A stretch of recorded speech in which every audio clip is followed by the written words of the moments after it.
Bonjour à tous. On va vraiment se concentrer aujourd'hui sur le métier de content manager. Les autres vidéos, elles parlent essentiellement de la rédaction web pure, puisque c'est par là que j'ai commencé. J'ai progressivement en fait transformé mon positionnement, je me suis formée à des nouvelles compétences. Donc j'ai fait évoluer mon métier. Et du coup, c'est cette expérience-là de transformation que j'aimerais partager avec vous aujourd'hui. Pourquoi? Parce qu'en fait, bah, vous n'avez pas dû louper cette information, mais l'intelligence artificielle, elle est en train d'inquiéter un petit peu la profession. Il y a notamment l'outil ChatGPT qui est sorti, mais il en existe d'autres, c'est pas la seule, qui sont en fait des intelligences artificielles qui sont capables de produire des textes, des titres pour les articles, des textes complets, des pages de vente. On peut en fait aujourd'hui se dire qu'on perd de la clientèle qui va aller se tourner vers ces outils-là pour produire ces contenus. Et du coup, bah, il y a une inquiétude puisqu'on se dit, mon business, il va s'effondrer. Ou alors, si on n'a pas débuté dans le métier, on se dit, bah, il n'y a plus de place, en fait, je ne vais pas trouver de travail. Alors, on en avait parlé avec Camille Gillet dans le dernier live qu'on a fait ensemble. Vous avez peut-être vu, on a passé pas mal de temps à débunker un petit peu cette histoire d'intelligence artificielle. Oui, c'est vrai que bien sûr, elle peut remplacer une partie de la profession. Donc, si vous vous formez, par exemple, à la rédaction SEO pure et dure, vous allez juste en fait être la petite main qui va récupérer des informations sur Google pour proposer un article qui va finalement redire les mêmes choses que ce qu'on trouve dans les 10 premiers articles de la requête. Eh ben oui, vous allez avoir du mal à vous faire une place parce que l'intelligence artificielle, c'est déjà ce qu'elle fait. Mais en même temps, vous pouvez aussi vous retrouver dans une position où vous allez récupérer la production de l'intelligence artificielle, la modifier, la corriger, puisqu'il y a beaucoup d'inexactitudes quand même. Elle n'est pas toute puissante et toute savante. Et puis surtout, vous allez y apporter votre patte créative. Donc il y a encore quelque chose, une marge de manœuvre assez importante à faire.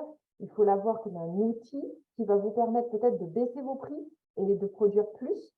Donc d'une certaine manière, elle nous permet de réinventer le métier. Moi, c'est pas vers ça que je suis allée ces dernières années. Ce que j'ai choisi de faire, en fait, c'est d'accompagner mes clients d'une manière plus complète que seulement en rédaction, parce que bah, beaucoup de choses dans le domaine de la communication digitale m'intéressaient. Et aujourd'hui, j'accompagne vraiment les entreprises en tant que copilote de leur stratégie de visibilité sur les réseaux sociaux, sur leur site internet, dans la presse numérique. Et c'est ce qu'on appelle en fait le content management. Donc, on va approfondir un petit peu plus concrètement ce que c'est ce métier ce midi ensemble. Qu'est-ce que c'est? Alors, en français, si on devait faire une traduction littérale, on dirait que c'est un gestionnaire de contenu web. Mais en fait, ce terme, on l'utilise aussi pour parler des CMS, par exemple WordPress, qui sont en fait des plateformes sur lesquelles on peut intégrer du contenu pour des sites web. Donc, on va plutôt utiliser d'autres traductions et vous pourriez le voir par exemple sur des annonces LinkedIn, des offres d'emploi. On va parler de responsable éditorial web ou de content marketing manager, bon, c'est pas français, vous me direz, donc de manager de contenu marketing. Voilà, en gros, vous allez vite voir qu'il y a deux grands domaines dans lesquels le content manager va être utilisé, c'est le marketing et le SEO. Je vais vous détailler un peu dans la suite de la discussion ces deux domaines-là, de toute façon, c'est prévu. Donc, pas d'affolement si vous ne connaissez pas tous ces termes. Euh, donc, en gros, le content manager, c'est le copilote d'un entrepreneur. Cet entrepreneur, il peut être un indépendant, ça peut être, par exemple, moi j'ai des hypnothérapeutes qui travaillent en libéral, ça peut être des avocats, donc des personnes qui vont travailler seules, mais c'est aussi et surtout des TPE-PME. Je reviendrai un peu plus précisément tout à l'heure sur les profils clients pour que vous fassiez une idée plus concrète de quel type de client vous pouvez prospecter quand vous aurez cette casquette-là. On copilote la stratégie de contenu sur différents supports numériques. On n'est pas uniquement concentré sur le site web, mais on n'est pas non plus concentré uniquement sur les réseaux sociaux. Donc, c'est ce qui fait la différence entre un content manager et un community manager qui va gérer vraiment les réseaux sociaux ou un SEO qui, lui, va gérer vraiment le site web. On peut aussi être amené à travailler avec des journalistes, des relations presse, dans le cadre d'une campagne de presse numérique. Alors, les domaines de compétences essentiels du content manager, c'est marketing, SEO et rédactionnel. On va s'arrêter un instant sur le marketing. Déjà, je vais vous rappeler un peu ce que c'est. Peut-être que certains d'entre vous vraiment débarquent dans cet univers. C'est important quand même de savoir de quoi on parle. Le marketing, c'est une grande discipline qui a pour objectif de positionner la marque sur un marché, de travailler son image de marque, sa réputation, et aussi, à travers des contenus particuliers sur le web, de convertir les personnes qui s'intéressent à la marque en clients, c'est-à-dire de faire des curieux, des clients qui vont passer à l'action et acheter. Alors, le marketing, c'est pas que le web marketing, et puis surtout, c'est pas quelque chose de fixe. Ça évolue, ça suit des tendances. Donc, je vais vous faire une mini rétrospective de ces dernières années pour que vous fassiez une idée des grands changements de paradigme que le marketing a connus. Alors, avant, et on l'a vraiment beaucoup en tête quand on ne connaît pas trop cet univers, on associait vraiment le marketing à la publicité et même au matraquage publicitaire. L'idée, en fait, des marques à l'époque, c'était de se placer de manière très visible partout, à la télé, dans les rues, à travers des affiches, sur le web aussi, quand ça a démarré. Donc, les marques, en fait, elles matraquaient tout public potentiel pour faire connaître leur existence, pour faire parler de leurs produits ou de leurs services. Donc, il n'y avait aucun ciblage, mais l'idée, c'était de brandir vraiment la pancarte « Je suis là, je vends des savons comme ci, je vends de la lessive comme ça, je suis réparateur automobile » et de faire donc connaître au plus grand nombre l'existence de la marque pour pouvoir attirer un pourcentage d'intéressés. Ça, c'est ce qu'on appelle l'outbound marketing.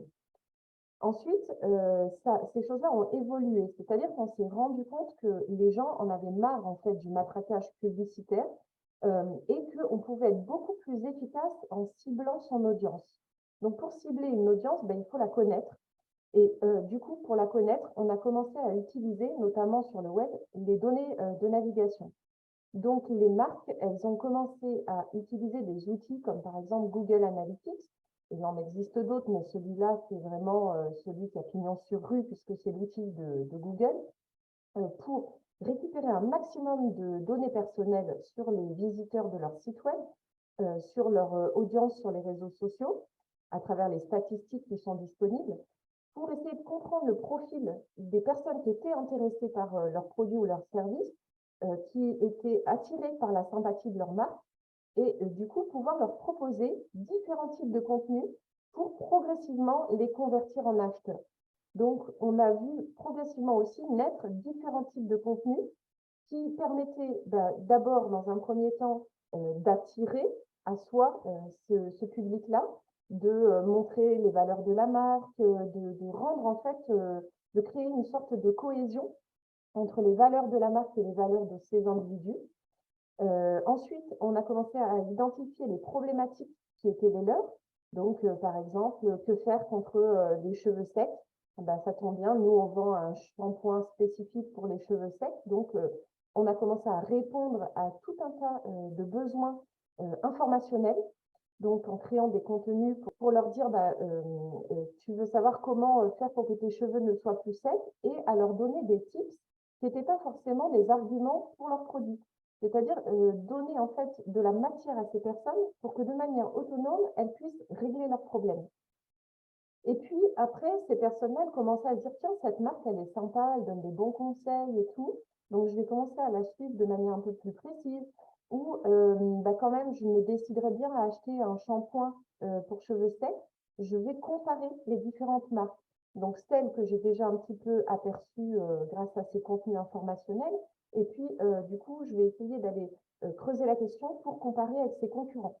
Donc là, les marketeurs, ils ont créé des comparatifs de produits, des avis clients, pour essayer d'amener ce prospect à vraiment se positionner sur leur marque et pas sur la marque concurrente. Ça, c'est une autre étape du parcours de décision avant l'achat. Et puis finalement, cette personne, ça y est, elle est bien décidée à avoir ce shampoing de cette marque particulière. Donc là, qu'est-ce qu'elle va faire? Elle va chercher de la promo. Donc les marketeurs, ils vont créer des contenus transactionnels vraiment axés sur des arguments qui vont répondre aux besoins. Donc tu peux acheter en lot, tu peux recevoir dès le jour de ta commande, ou tu peux bénéficier de 20% de réduction si tu achètes sur notre site. Donc voilà, encore un autre type de contenu. Tout ça, le fait de créer en fait du marketing de contenu adapté à chaque étape du parcours du visiteur jusqu'au client, c'est ce qu'on appelle l'inbound marketing. En gros, c'est ne plus dire partout où on est, mais de dire à une audience précise. J'entendrai par exemple souvent l'expression dire la bonne chose au bon moment à la bonne personne. C'est ça l'inbound marketing, c'est dire je suis là quand toi tu auras ce besoin-là, ce questionnement-là, et j'ai finalement réponse à toutes tes interrogations jusqu'à ce que tu décides à acheter. Et en fait, ça s'arrête même pas là, ça s'arrête jamais. Une fois que vous allez avoir acheté ce shampoing à cette marque particulière, ils ont vos données en fait et ils vont commencer à vous envoyer régulièrement des emails. Ils seraient inscrits à la newsletter et on va vous dire en ce moment il y a une grosse promo ou il y a un event particulier VIP pour nos acheteurs. Et là en fait on va transformer le client, on va déjà le fidéliser et on va en faire un ambassadeur de la marque. On va lui donner la parole pour qu'il puisse dire aux gens cette marque, j'adore pour telle et telle raison. J'ai acheté leurs produits, ils sont top. Et en plus, une fois qu'on est acheteur, on a des super promos ou des produits ou des échantillons gratuits, etc. Donc, toute cette chaîne-là, l'inbound marketing est là pour accompagner le visiteur jusqu'à ce qu'il soit peut-être éventuellement un jour déçu et qu'il parte chez un concurrent. En fait, toute cette stratégie, elle a vraiment dominé jusqu'à l'année dernière. Pourquoi l'année dernière? Parce que l'année dernière, la CNIL, elle a vraiment tapé du poing sur la table par rapport à la protection des données personnelles. Le règlement, la RGPD, vous avez dû en entendre parler, c'est le règlement général qui protège les données personnelles. Ça existe depuis beaucoup plus longtemps que l'année dernière, mais il a été vraiment resserré. Il y a eu des décisions qui ont été prises et qui ont fait que les entreprises ne peuvent plus faire n'importe quoi avec vos données. Encore ce matin, j'étais sur le site de Total Energy et ils ont été condamnés. Il y a un énorme bandeau rouge qu'ils sont obligés d'afficher pour dire qu'ils n'ont vraiment pas respecté le RGPD. Alors vous, évidemment, vous allez avoir beaucoup plus de petits clients, des indépendants, des TPE, qui ne vont pas tout de suite être dans le viseur de la CNIL, mais ça va venir. C'est pas la peine de se leurrer, ça va s'étendre à tout le web et il est vraiment, à mon avis, préférable en tant que professionnel de tout de suite tenir compte de cette tendance-là. Ce qui veut dire que tous les marketeurs qui utilisaient les données personnelles pour savoir exactement qui avait acheté à quel moment, qui avait cliqué sur tel bouton de telle page de vente, qui s'était inscrit à telle newsletter, depuis quelle newsletter il s'était désabonné, toutes ces statistiques, toutes ces données qui leur permettaient en fait d'analyser les comportements et de vendre encore plus, encore mieux, de manière encore plus efficace, progressivement, elles n'existent plus et ils n'ont plus cette matière première pour pouvoir gérer leur stratégie. Donc aujourd'hui, le marketing, il est vraiment à un tournant et il est obligé de se réinventer.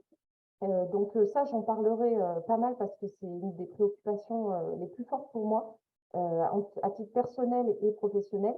Mais voilà, il faut savoir qu'aujourd'hui, le marketing de contenu, il existe toujours, il est toujours pertinent. Donc, en tant que créateur de contenu, vous avez toute une place à prendre, il n'y a pas de problème. Par contre, vous n'allez plus avoir la possibilité, en tout cas de moins en moins, de vous appuyer sur de la data pour proposer des contenus pertinents. Et il va falloir réinventer des manières pour comprendre votre audience, savoir ce qui l'intéresse, etc.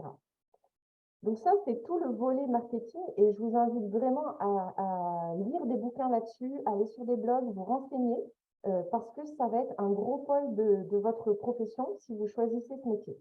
Concrètement, au niveau du marketing, le content manager, il est là pour l'entrepreneur, son client, pour définir la stratégie globale, pour définir les avatars clients, donc c'est aussi ce qu'on va appeler les personas. Il doit être là pour définir la ligne éditoriale, le calendrier de publication. C'est lui qui va aussi définir et conseiller les lieux et les temps forts pour lesquels on va publier. C'est lui qui va aussi bien comprendre les caractéristiques des produits et des services que son client veut vendre, parce qu'il faut qu'il maîtrise tout l'argumentaire commercial.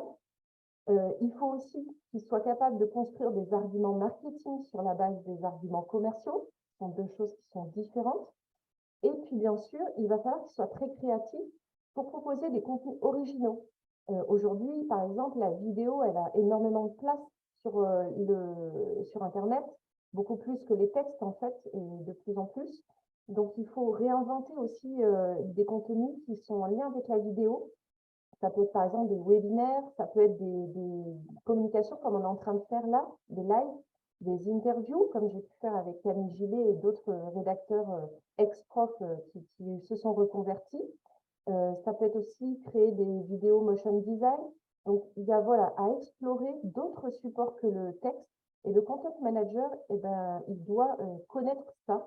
Alors, ça ne veut pas dire qu'il doit absolument savoir, lui, créer de la vidéo, mais il va falloir qu'il soit à même de proposer ces possibilités-là à son client et, si possible, de lui trouver les bons partenaires pour mettre en œuvre ces supports. Ça, c'est tout le volet marketing. On va donc passer maintenant au deuxième très grand domaine de compétences du content manager, c'est le SEO. Donc, certains le connaissent sûrement un petit peu. Moi, ça a été mon premier choix d'expertise, en fait, quand je me suis dit la rédaction, c'est insuffisant. Donc, du coup, le SEO, on va un peu s'attarder aussi pour mieux comprendre ce que c'est et quel type de tâches, en fait, ça implique pour le content manager. Donc, le SEO, ce sigle-là, il est en fait traduit en anglais par Search Engine Optimization. Vous excuserez mon anglais pourri. Donc, ce que ça veut dire en français, c'est le référencement naturel. Vous entendrez souvent dire le référencement naturel s'oppose au référencement payant. En fait, c'est parce qu'on distingue le SEA, qui est la publicité payante. C'est ce que vous allez voir, par exemple, sur les réseaux sociaux quand il y a des contenus sponsorisés ou sur Google quand vous voyez le petit terme annonce à côté d'un lien. Donc là, effectivement, l'entreprise, elle va payer Google ou le réseau social pour que sa pub sorte sur certaines requêtes ou pour un certain type de profil. Mais en fait, le référencement naturel que vous, en tant que content manager, vous allez produire, c'est pas du tout gratuit. Donc, c'est bien sûr, vous allez facturer votre temps et vos compétences et vous allez produire tout un tas de choses qui se vendent en fait. Donc, c'est pas vrai que c'est pas payant. Voilà. Donc, l'objectif du SEO, c'est d'attirer du trafic qualifié sur un site. Donc, vous allez voir que la donnée personnelle, elle est aussi super importante en fait en SEO. L'idée, c'est de mettre en œuvre tout un tas de techniques et de bonnes pratiques qui sont recommandées par les moteurs de recherche. Donc, on va bien sûr surtout parler de Google puisqu'il a plus de 90% des parts de marché, mais il en existe d'autres que vous connaissez. Il y a Bing, Ecosia, etc. Donc, les moteurs de recherche préconisent des bonnes pratiques que vous allez mettre en œuvre sur vos sites et qui vont permettre à vos pages, et pas à votre site en entier, mais à des pages de votre site, de ressortir sur la page de résultats pour un mot-clé donné. Donc, par exemple, je vais vous donner un exemple. Quelqu'un a sa machine à laver qui est en panne. Première étape, par exemple, il va taper « Comment réparer ma machine à laver ?» Ça, c'est une intention de recherche qu'on appelle informationnelle. Il a envie d'essayer de se débrouiller par lui-même. Donc là, si vous avez sur votre site un article de blog qui répond à cette requête-là, ou une vidéo YouTube, vous allez sur un mode tutoriel lui apprendre pas à pas à essayer de réparer sa machine à laver. Et puis finalement, il s'en sort pas, c'est trop compliqué, ou un autre type de public qui n'a pas envie de réparer lui-même va taper réparateur machine à laver. Là, c'est clair, il cherche un service en fait, il cherche un prestataire de service et en toute logique, vu la nature de sa recherche, il recherche quelqu'un qui est pas trop loin de chez lui. Donc, soit la géolocalisation, elle est activée sur son navigateur et Google va automatiquement lui proposer des prestataires qui sont à proximité de l'endroit où il se trouve, soit il va avoir, on aura bloqué la géolocalisation, ou alors l'internaute va préciser la ville. Donc, il va dire réparateur machine à laver, Paris, ou Paris 07, ou Lyon, etc. Et dans ce cas, Google va favoriser les prestataires qui se positionnent là-dessus. Pour une requête locale, vous pouvez faire sortir votre site. Vous avez bien sûr en priorité des contenus sur Google Maps qui vont ressortir. Ça, vous l'avez sûrement expérimenté. En général, ils sortent après les annonces, mais avant les premiers liens naturels. Mais en fait, vous pouvez tout à fait faire ranker, c'est-à-dire positionner une page de votre site sur une requête locale. Moi, j'ai un de mes clients avec qui je travaille depuis plusieurs années et c'est exactement notre objectif et ça fonctionne. Donc, on sort toujours premier quand on tape la requête que lui souhaitait. Donc, son organisme de formation à proximité de telle ville, c'est possible avec une bonne page locale de qualité qui va répondre à l'intention de recherche. Et puis après, vous avez des gens qui, eux, vont chercher de manière vraiment... leur machine à laver, elle est fichue. Ils veulent pas un réparateur. Donc, en fait, ce qu'ils vont taper, c'est acheter machine à laver. Quand il y a des notions d'achat ou de prix, comme par exemple pas cher, tout ça, c'est ce qu'on appelle des requêtes transactionnelles. Et là, effectivement, on va essayer avec notre site, ça peut être une page de vente, par exemple, en l'occurrence, positionner notre site sur cette requête dans les premiers résultats pour pouvoir attirer ce trafic. Donc, un trafic qualifié, c'est quelqu'un, des visiteurs, en fait, qui cherchent exactement ce à quoi répond la page que vous avez créée. Vous, en tant que content manager spécialisé en SEO, eh bien, vous avez comme rôle de définir la bonne requête, de réfléchir au contenu qu'il faudra mettre sur cette page, de réfléchir à l'agencement de la page pour qu'elle convertisse un maximum ou qu'elle informe de la manière la plus claire possible. Et vous allez aussi faire en sorte que votre page soit parfaitement optimisée d'un point de vue technique pour que Google l'apprécie et la fasse ressortir dans les premiers résultats. C'est super important parce que, en fait, on sait que le top 3 des liens sur Google attire plus de 90% du trafic.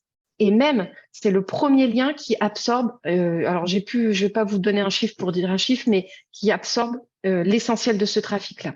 Donc, c'est pour ça, en fait, que la position 1, elle est super importante parce que si vous êtes quatrième, en fait, c'est déjà trop tard. Si vous êtes en deuxième page, c'est mort. Il y a une petite blague dans le milieu qu'on voit souvent, c'est pour enterrer un cadavre, il faut le mettre en deuxième page de Google.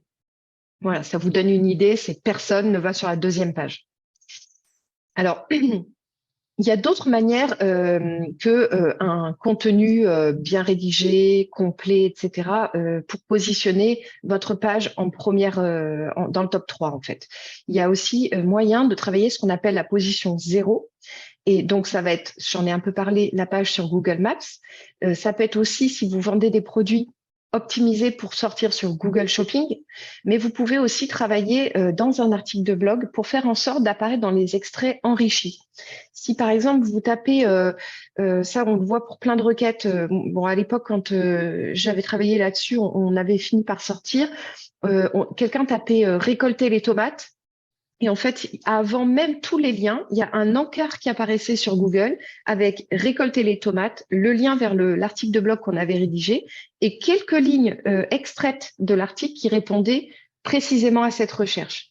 Donc ça, c'est bien et c'est pas bien pour votre site. C'est bien parce que du coup, vous valorisez la qualité et la pertinence de votre contenu, mais c'est pas très bien parce que généralement, si la réponse se suffit à elle-même, eh ben, l'internaute, il clique pas et il va pas voir le reste de votre contenu. Il va s'en tenir en fait à ce qu'il a trouvé sans rentrer sur votre site. Donc, vous voyez que le SEO, le Content Manager, il doit le maîtriser. Et pour ça, en fait, c'est lui, par exemple, qui va définir la stratégie globale de visibilité pour les moteurs de recherche. C'est lui qui va faire l'étude de mots-clés pour identifier les mots-clés pertinents. C'est lui qui va trouver aussi les bons sites pour obtenir des backlinks. J'y reviendrai tout à l'heure. Il va aussi être amené à rédiger des briefs pour les rédacteurs web à qui il va sous-traiter la rédaction si c'est le cas. C'est lui, sinon, qui doit être capable de rédiger directement les contenus. Donc, il doit être formé en rédaction web SEO. Il doit être formé en copywriting, qui est la méthode d'écriture web pour vendre. Il doit comprendre le fonctionnement de Google. Il doit être à jour dans ses connaissances sur les algorithmes de Google. Il doit suivre l'actualité, en fait, savoir ce qui va arriver, parce que toute sa responsabilité, c'est de faire en sorte de faire du SEO propre pour pas que le site de son client se prenne une pénalité Google et soit donc déclassé, voire désindexé. Il doit donc connaître parfaitement toutes les bonnes pratiques et les mettre en œuvre et les recommander. Donc ça, c'est vraiment l'essentiel, si vous voulez, de ce qu'il faut savoir faire en SEO quand on est content manager. Et le troisième volet, c'est le rédactionnel. Donc, je l'ai dit, il faut qu'il soit capable de rédiger pour le SEO, mais pas n'importe comment. C'est-à-dire, il doit savoir rédiger des contenus qui ont une forte valeur ajoutée. Il doit avoir une bonne maîtrise formelle de ce que c'est le rédactionnel pour le web, mais aussi de bien connaître la cible pour proposer des contenus qui vont être pertinents et intéressants. Il doit aussi être capable de filtrer les profils des rédacteurs. Parce que des fois, quand on prend en fait un client en content management, la prestation elle est tellement énorme qu'on ne peut pas être aussi le rédacteur de 100% des contenus. Donc, il va souvent devoir trouver en fait dans son réseau des rédacteurs à qui il va sous-traiter. Pour ça, il faut qu'il soit capable d'aller vraiment analyser le profil, vérifier ce que la personne elle a déjà rédigé, si c'était bien optimisé, ou si c'était bien copyrighté, aller vérifier les recommandations, etc. Et puis, il doit avoir quand même des notions en conception de page. Même s'il n'est pas designer, c'est important qu'il soit capable de dire cette page-là, pour qu'elle soit lisible, pour qu'elle soit attractive, il va falloir avoir un peu de texte comme ci, un titre un peu gros comme ça. Il faut qu'il y ait une vidéo à cet endroit-là, parce qu'il va faire des préconisations à la personne qui va développer la page. Et puis, sans être créateur de site, il faut aussi qu'il maîtrise beaucoup d'informations sur ce que c'est la création de site. Donc, il doit connaître les problématiques et les contraintes techniques du développeur web parce que c'est un de ses interlocuteurs privilégiés. Et ce que lui va fournir comme texte, le développeur, il va le recevoir et il va devoir en faire quelque chose. Donc, pour ça, il faut quand même avoir aussi des connaissances techniques.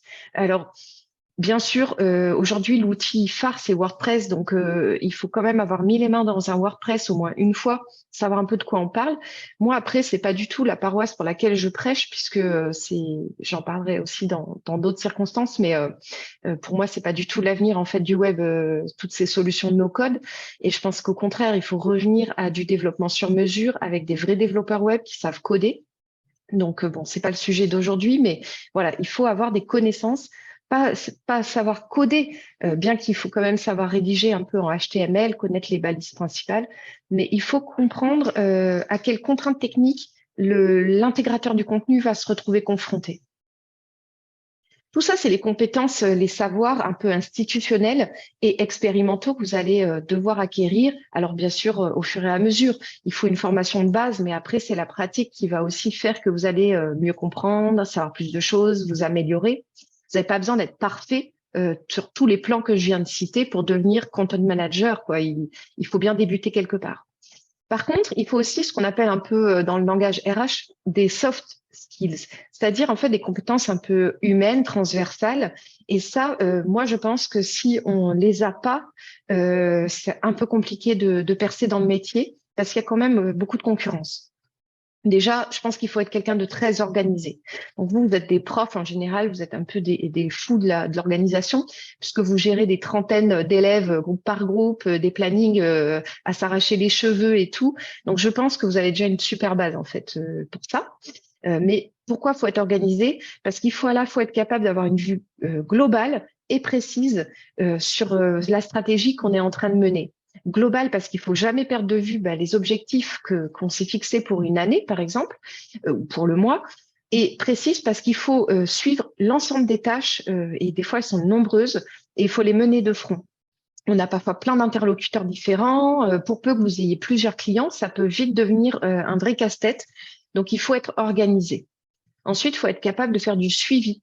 Non seulement suivre vos propres actions, mais suivre aussi celles par exemple, des rédacteurs à qui vous sous-traitez. Il faut aussi suivre l'actualité de votre client et de son secteur, c'est important.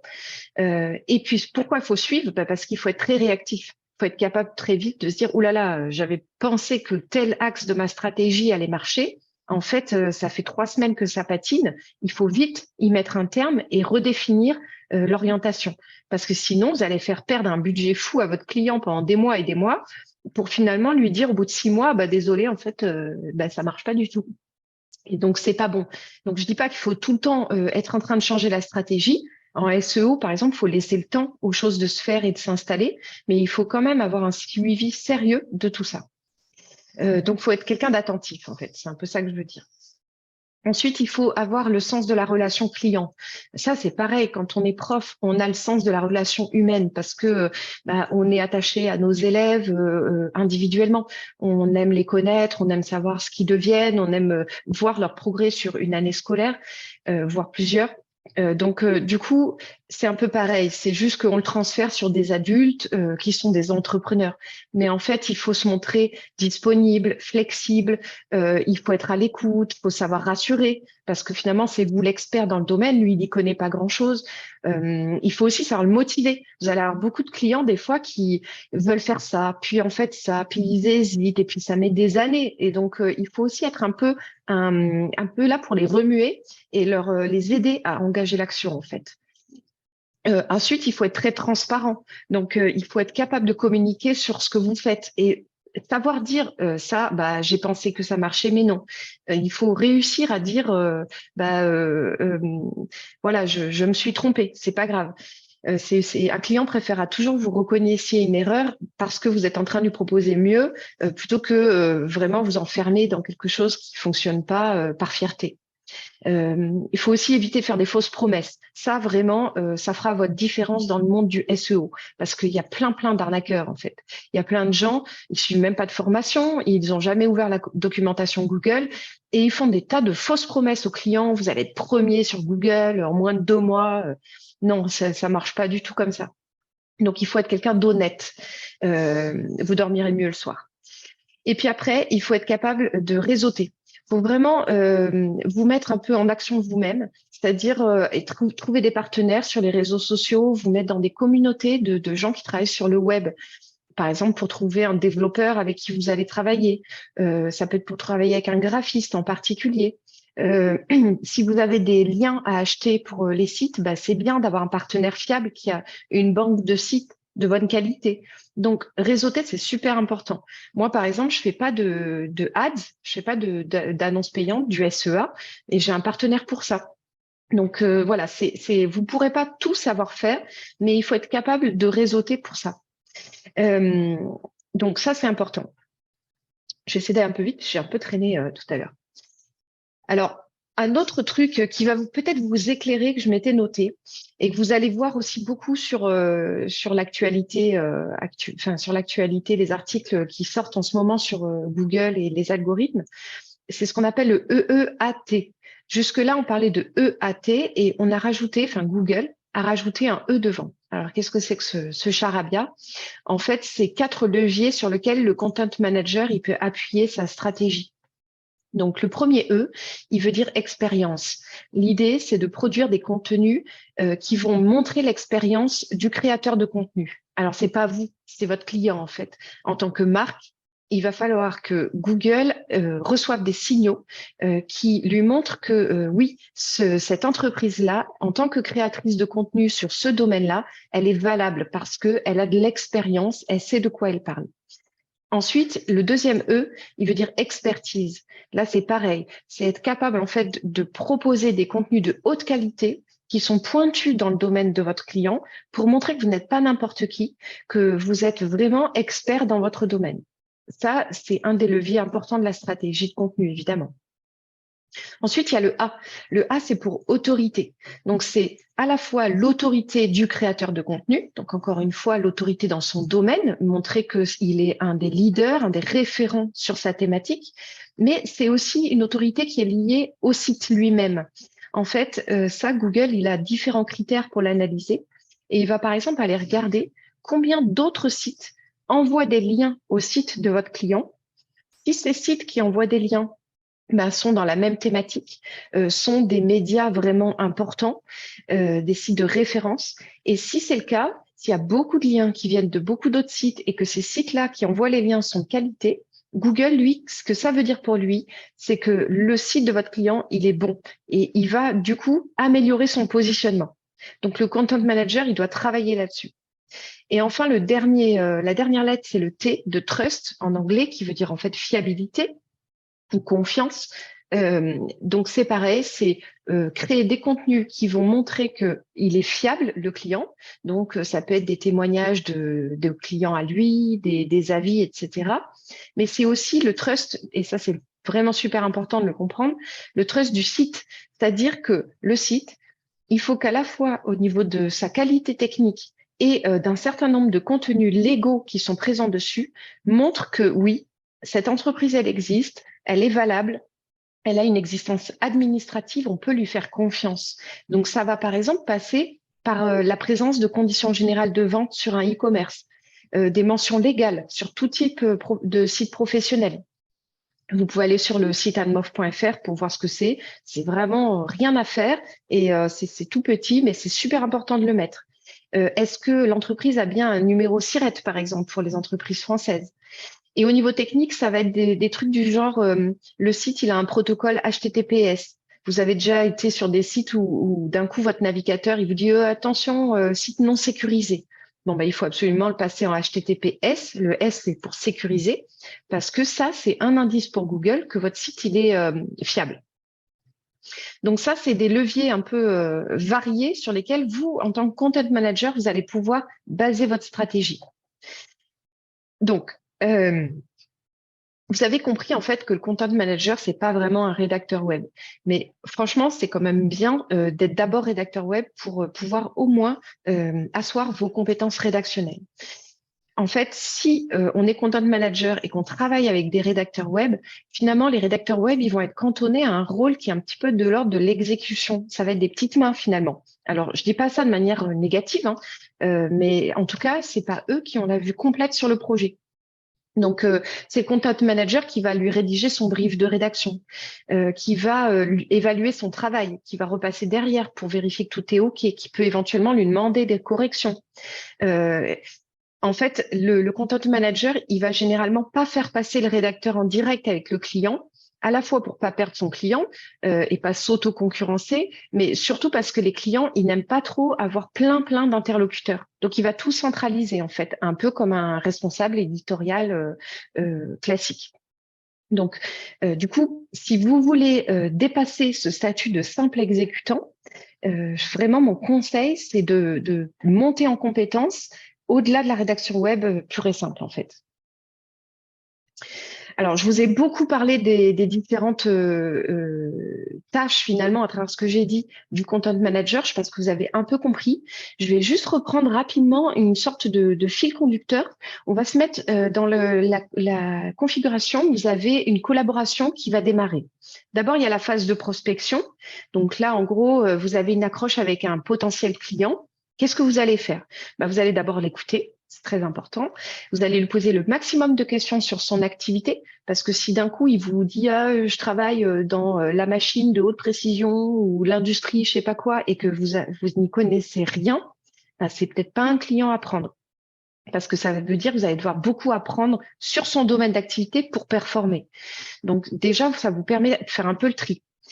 Si par contre c'est une activité qui vous stimule ou pour lesquelles vous avez déjà plein d'idées, même si vous n'êtes pas spécialiste en fait, vous avez déjà une bonne base de démarrage, là vous allez pouvoir creuser avec lui ses besoins, quels sont les problèmes, comment lui il les formule au moment où il vous contacte, quelles sont ses difficultés et surtout essayer de lui faire parler de son budget. Souvent ils n'ont pas envie de dire parce qu'ils ont peur qu'on leur prenne trop cher et tout, mais en fait il vaut mieux connaître l'enveloppe de départ et faire rentrer des prestations dans cette enveloppe plutôt que d'estimer à la louche un peu de loin ce dont ils auront besoin en priant pour que ils disent pas non mais c'est beaucoup trop cher, j'avais pas imaginé ça. Donc la question du budget, elle peut s'aborder dès la première discussion avec le client. Ensuite, une fois que c'est ça, vous allez devoir faire votre devis. faites un devis vraiment le plus précis possible pour que lui, il puisse se dire, bah, j'enlève ça, j'ajoute ça, et puis qu'il vous repassiez pas 2 heures à réexpliquer en fait ce qu'il y a dans votre devis. Et puis après, vous allez, s'il signe, lui proposer un calendrier très précis de la mise en œuvre de toutes les actions qui auront été retenues. Vraiment, essayer de les engager sur, par exemple, 1 an. C'est à peu près, c'est un peu le minimum en fait, mais c'est une bonne échelle de temps pour mettre en œuvre une stratégie. Et vous allez lui faire un calendrier sur 1 an. On démarre les réseaux à tel mois, on fait tant de postes, l'achat de liens, on le démarrera que là, etc. Donc, bon, voilà, tout est en place, le calendrier, c'est OK et tout. Il faut savoir que tout le temps que vous avez passé là, il n'a pas été rémunéré, en fait. Pour l'instant, vous n'avez pas été payé. Donc, tout ça, il faut l'inclure aussi dans vos tarifs. Il faut vous dire, quand vous vous dites, ah, c'est peut-être trop cher, dites-vous bien que vous avez peut-être passé 2 jours ou 3 jours sur cette phase de prospection et qu'il faut quand même qu'à un moment donné, bah, l'argent, il vous revienne. Une fois que tout est signé, acté, vous allez démarrer. Vous allez démarrer par vos stratégies, SEO, marketing, rédactionnel. Vous allez essayer d'établir tout ça. Et vous allez le faire valider au client. Valider à chaque fois, à chaque étape. Après, par exemple, mettons que dans votre stratégie, il y ait un travail à faire sur un site, bah, vous allez d'abord démarrer par la phase d'audit. S'il y a déjà un site en place, il faut absolument auditer le site d'un point de vue technique, lister toutes les améliorations à faire. Alors, c'est peut-être le développeur qui va faire la majorité de ces améliorations, mais il faut les rédiger. Vous allez auditer tout ce qui est de l'ordre de la sémantique et de la qualité de la page. Comme ça, vous allez pouvoir lui dire, bah, cette page, faut la réécrire. Cette page, faut juste l'optimiser. Cette page, faut carrément la supprimer. Donc, on audite tout, page à page le site. Ensuite, vous allez auditer la popularité du site. Combien il reçoit de liens, de quel site, est-ce que c'est des sites valables, est-ce qu'il y a un gros travail à faire là-dessus ou pas. Après, vous pourrez rentrer dans la phase d'étude de mots-clés. L'étude de mots-clés, en gros, là, vous allez dire un peu plus concrètement quelle page va parler de quoi, donc quels mots-clés on cible. Ça, on l'a vu un peu au début. Vous allez dire, on aura par exemple tout le blog, c'est les requêtes informationnelles, ça va parler de ça, ça, ça, ça, ça, ça, ça. C'est pas encore les sujets exacts des articles, mais déjà, vous avez les mots-clés. Et puis, par contre, pour les pages principales, on va avoir tel mot-clé. Ensuite, vous rentrez dans la phase de création. Donc, soit vous allez faire des briefs pour d'autres rédacteurs, soit vous allez rédiger. Vous allez déjà réfléchir à la structure de chaque contenu. Ensuite, vous allez préparer donc vos briefs ou vous mettre à la rédaction.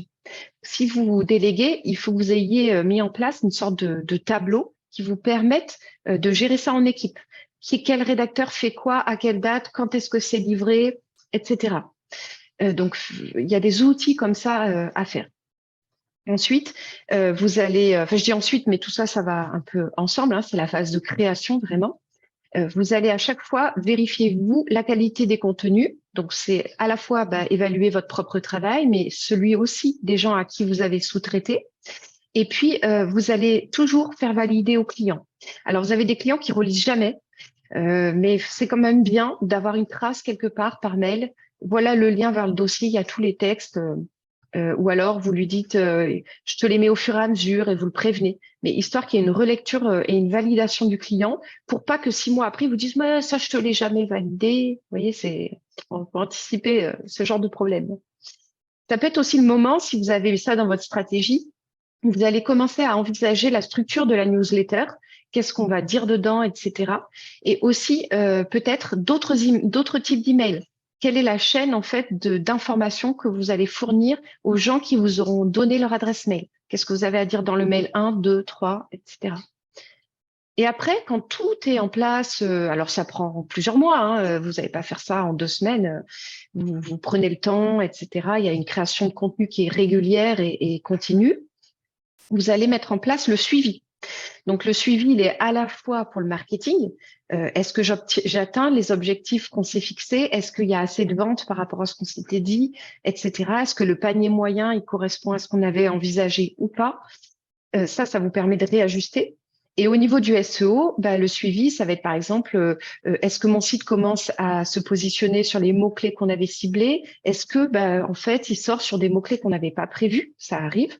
Est-ce que mes pages, j'ai plusieurs pages par exemple qui sortent sur le même mot-clé? Donc ça, c'est un problème en SEO. Donc comment on fait pour réajuster pour que chaque page cible un mot-clé différent?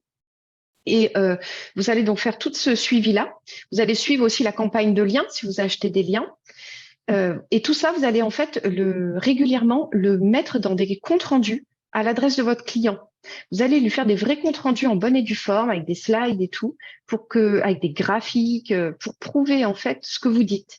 Quels sont les chiffres, quels sont les retours en termes de trafic, par exemple, sur le site. Et puis, tout ça, ça vous permet donc de, ce que je disais au début, réadapter la stratégie, de voir s'il y a un problème quelque part que vous n'aviez pas anticipé. Par exemple, ça fait 3 newsletters qu'on envoie, on a un fichier de 500 personnes, on a 4 personnes qui l'ouvrent, 2 qui se désabonnent. Il y a un problème, notre newsletter, elle convient pas. Il faut analyser ça. Peut-être on va la mettre en pause, redéfinir le contenu. Ou alors, mon article de blog, je pensais qu'il allait bien se positionner, puis en fait, il est coincé au tréfonds de Google, il remonte jamais. Qu'est-ce qu'on fait? Est-ce qu'il est vraiment pertinent? Est-ce que si oui, il est pertinent, qu'est-ce que je fais pour le faire remonter?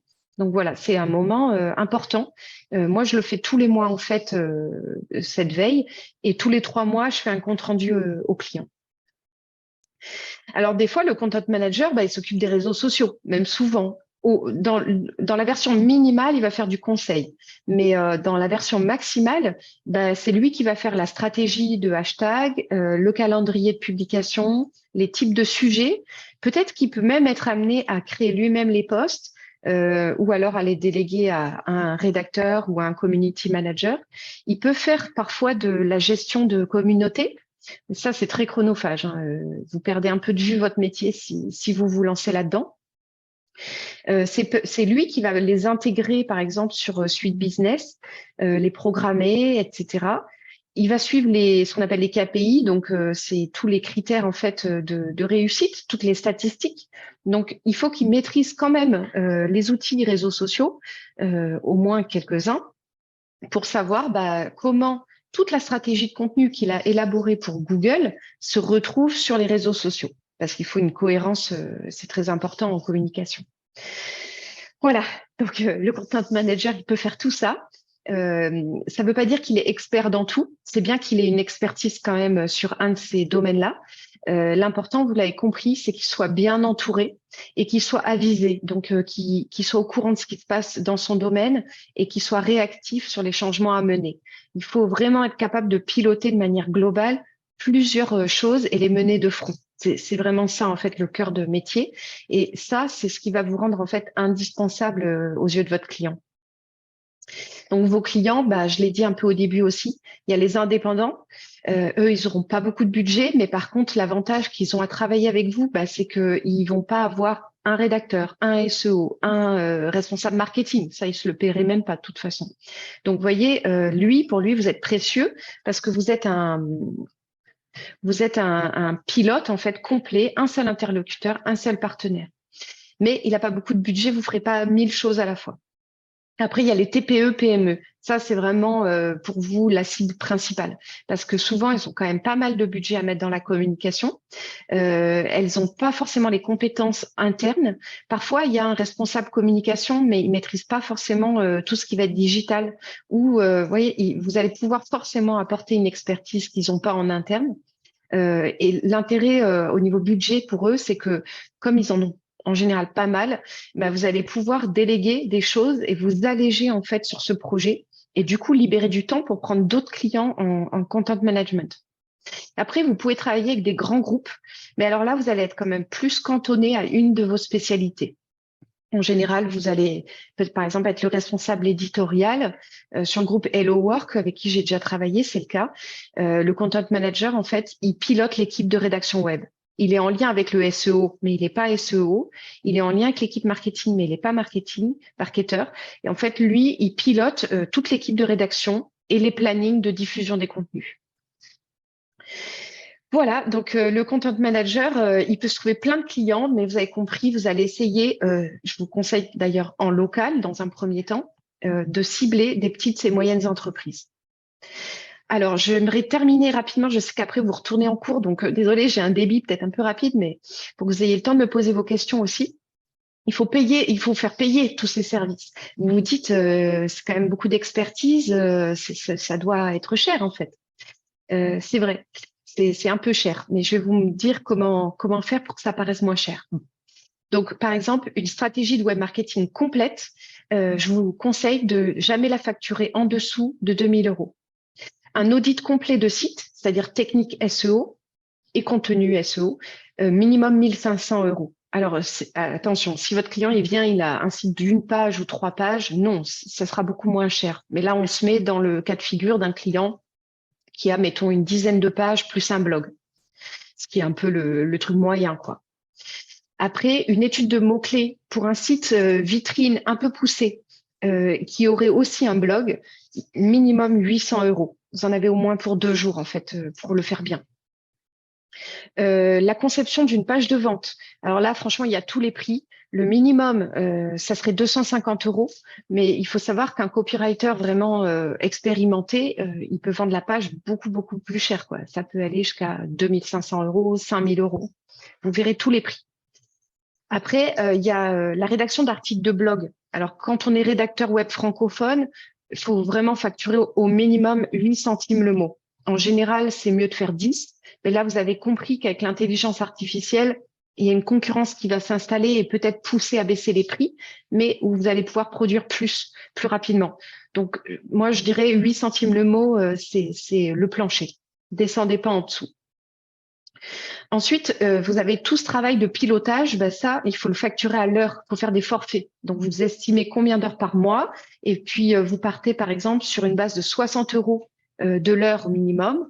Et vous essayez voilà, de lui faire un forfait mensuel pour l'ensemble de votre suivi stratégique. Prévoyez les temps avec les coups de fil aussi. Ensuite, sachez qu'il y a aussi des domaines, c'est vrai pour les pages de vente, où vous pouvez demander un pourcentage sur les ventes. Ça se fait beaucoup en fait en marketing de contenu. Vous pouvez dire, bah, cette page de vente, si elle te rapporte X clients, sachant que ton produit que tu vends, il coûte X euros, il te rapporte tant, eh ben moi je te prends par exemple 10% ou 25% de tes ventes sur la page que je t'ai rédigée. Ça se fait. Une dernière info importante, en SEO, il n'y a pas d'obligation de résultat. Il n'y a qu'une obligation de moyens. Donc ça veut dire que vous ne pouvez pas en SEO vous faire payer à la réussite. Vous ne pouvez pas dire oh, bah, tu me paieras en fonction du trafic que tu vas obtenir.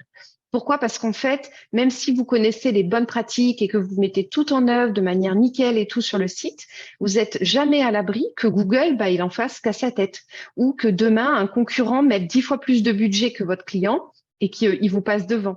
Donc, en fait, on le dit, il n'y a pas d'obligation de résultat en SEO parce que ça va avec les fausses promesses.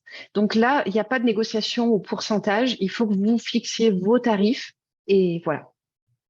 Voilà, j'ai essayé de finir un petit peu vite. J'espère que vous avez eu pas mal d'informations. Peut-être vous irez voir le replay si c'est allé un peu trop vite.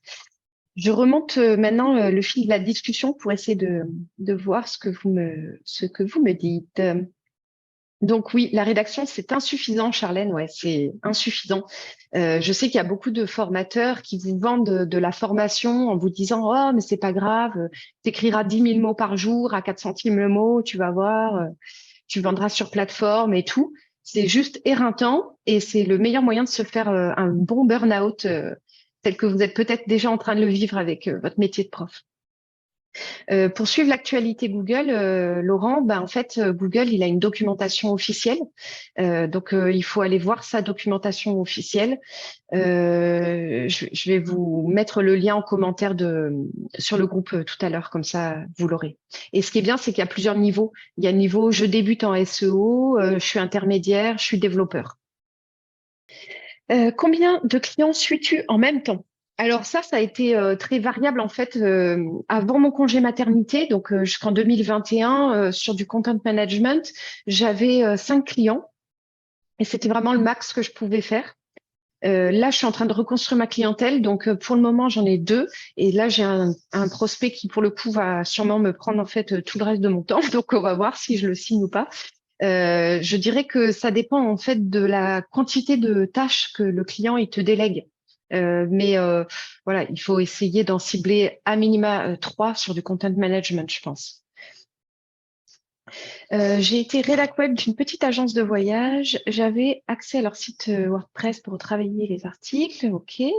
Ouais. Hein. Est-ce qu'on est déjà... Oui, en fait, ce que tu faisais avec cette agence de voyage, ça s'apparente à du content management. Je dirais que ce qui manque peut-être dans ce que tu me dis, mais tu me diras si tu le faisais peut-être, c'était la recherche de mots-clés. Est-ce que c'est toi qui vraiment regardais les effets, les tendances de ces mots-clés pour savoir si les effets étaient là, s'il y avait des opportunités de mots-clés à prendre? Par exemple, moi j'avais un client sur un mot-clé, on avait sorti tout ce qu'il fallait en contenu informationnel et tout. Et puis un jour, je lui ai dit, mais tu sais, il y a personne qui sort sur Google sur une foire aux questions. Et du coup, ça, c'était une opportunité à prendre qu'on a prise, que personne d'autre n'avait fait jusque-là parmi sa concurrence. Donc, si tu fais ce genre de repérage d'opportunités, ça en fait partie. Et le suivi, super, ouais, effectivement, le suivi des positions pour voir si les contenus ils rankent ou pas, c'est super important. Ça fait bien partie du content management. Après, à voir si tu avais tout le volet dont on a parlé, marketing, c'est-à-dire qui était vraiment l'avatar client ou les avatars clients de ton client, quel segment du marché il était en train de cibler, qui étaient les autres marques concurrentielles. Est-ce que tu proposais d'autres contenus que du contenu écrit web dont on a parlé, de la vidéo, etc. Le content manager, en fait, il va vraiment au-delà de la rédaction parce qu'il touche à tout type de médias, en fait, de support. Du coup, je ne sais pas si vous êtes allé un peu sur mon site où vous avez vu, j'ai proposé un accompagnement à la Toussaint sous format workshop. Donc, il y avait 5 collègues qui y ont participé. C'était un peu expérimental. Mon idée, c'était en fait de leur faire appréhender ce métier à travers du coup des exercices et je leur ai filé plein d'outils que moi j'utilise pour leur faire gagner un peu de temps. On a vu toute la base d'une stratégie marketing, comment on crée un avatar client, comment on définit une ligne éditoriale. Enfin, j'ai listé toutes les compétences qu'on a vues sur mon site. On a fait tout le volet SEO et ils sont allés jusqu'à la rédaction d'un article de blog et son optimisation. Donc, ça leur a permis de voir un peu toute la chaîne en fait de production. Ça a eu des limites. En fait, on s'est rendu compte ensemble, parce que vraiment, pour moi, c'était une découverte aussi, que c'était beaucoup trop dense de faire ça sur 2 jours. Donc, c'est des collègues qui étaient un peu fatigués à la fin de ces 2 jours. C'est allé un peu trop vite en fait. Donc là, je suis en train de revoir le format. J'ai bossé sur un bouquin en fait numérique qui apporte déjà beaucoup d'enseignements. Et ce que je vais faire, en fait, c'est transformer cet accompagnement. J'annonce en fait un workshop en février, mais je vais pas le faire. Ce que je voudrais, c'est d'ici là avoir formalisé cette formation de manière un peu plus différée, avec des temps quand même ensemble, parce que par exemple, il y a un atelier qu'on a fait qui a trop bien marché sur créer sa propre entreprise, sa marque, définir son positionnement, ses tarifs. Ça, c'était super. Il y avait de l'émulation, on l'a fait ensemble. Mais du coup, il y a beaucoup de savoir en fait théorique que vous pouvez acquérir à votre rythme à travers la lecture de ce que j'ai rédigé et puis des vidéos que je vais faire. Donc, tenez-vous au courant si ça vous intéresse parce que je pense que d'ici février, la formule, elle sera prête. Et du coup, voilà, vous pourrez la tester et me faire un retour. À quel endroit peut-on voir un article web initial et mal ficelé, puis un article écrit par toi, par exemple, répondant aux critères? Ça, je ne sais pas. En fait, pour ça, c'est compliqué. Il faudrait, en fait, sans formation, écrire un article sans compétences, en fait. Et puis après, demander à un rédacteur expérimenté de le rédiger vraiment et de l'optimiser. Mais bon, franchement, rien de tel que de se former. Se former à de la rédaction d'articles web, c'est franchement la base, je dirais, du métier, parce que ça vous permet de vraiment rentrer dans ce que c'est les critères d'un article optimisé sur un mot-clé en particulier, et en même temps, à qui je m'adresse, quel type de vocabulaire je vais employer, voilà, pour pouvoir dérouler la ligne éditoriale et l'appliquer en fait. Mais de toute façon, c'est un des trucs les plus importants, en fait. Ça, c'est super important. C'est repérer pourquoi un article il est mal optimisé. Donc, ça suppose connaître les critères, utiliser des outils pour ça aussi. Et puis ensuite, pour pouvoir en faire à la chaîne. Et après, être là pour réécrire en fonction de la cible. Voilà, dire, ton article, il est optimisé SEO, mais par la personne, en fait. Donc, c'est pour ça que personne le lit. Ou alors, t'as pas monté ton audience sur les réseaux. Donc, voilà, il n'y a pas de trafic non plus qui est qualifié et qui vient de là. Après, on pourrait monter ensemble un atelier où vous viendriez avec un contenu que vous auriez rédigé sans formation. Et puis moi, je pourrais vous aider, vous former en fait à l'améliorer. Ça pourrait être intéressant peut-être pour certains d'entre vous qui n'ont pas pratiqué. Vous me direz si ça vous intéresse. Et quand tu sous-traites à des rédacs web, comment ça se passe pour le règlement? Alors ça dépend, mais en général, c'est moi qui assume le coût en fait. Donc ce que je fais, c'est que je surcote un peu mon tarif rédactionnel auprès de mon client final. J'intègre en fait les 22% d'URSSAF que ça va me coûter. Et ensuite, je reverse aux rédactrices leur part. Et puis, j'aime bien faire bosser aussi. C'est ce que j'ai mis sur mon profil Facebook, j'ai mes chouchous. C'est au sens où, en fait, je suis quelqu'un d'un peu empathique, quoi. J'aime bien m'attacher aux gens, à les connaître. Je retiens assez bien en général leur histoire. Et du coup, pour moi, ça me permet aussi de tester la relation, de les mettre aussi en confiance. C'est des choses que j'aurais aimé, moi, vivre quand j'ai débuté. Et si ça vous dit, on va se laisser sur cet échange final. Merci à vous, en tout cas, pour votre présence. Ça m'a vraiment fait plaisir de vous voir. Et comme je le dis toujours quand je termine un live, nous, quand on crée des contenus comme je le fais là, notre récompense, c'est les commentaires, c'est les réactions sur les réseaux sociaux, c'est le partage. Donc, n'hésitez pas à le faire savoir pour que on grossisse un peu l'audience de nos événements. Et puis, si vous êtes curieux de l'accompagnement que je vais proposer, n'hésitez pas aussi à me le faire savoir en message privé. Vous pouvez m'envoyer un petit mail, il n'y a pas de souci. Je suis toujours disponible pour répondre à vos questions. Donc voilà. Et puis si vous avez des petites problématiques, des petites urgences liées à un nouveau client, un truc que vous prenez, vous n'avez pas trop l'habitude, n'hésitez pas. Si j'ai quelques minutes, je ne manquerai pas de vous répondre. Ouais, merci à vous. Je vous dis à très bientôt du coup sur le groupe et puis ailleurs.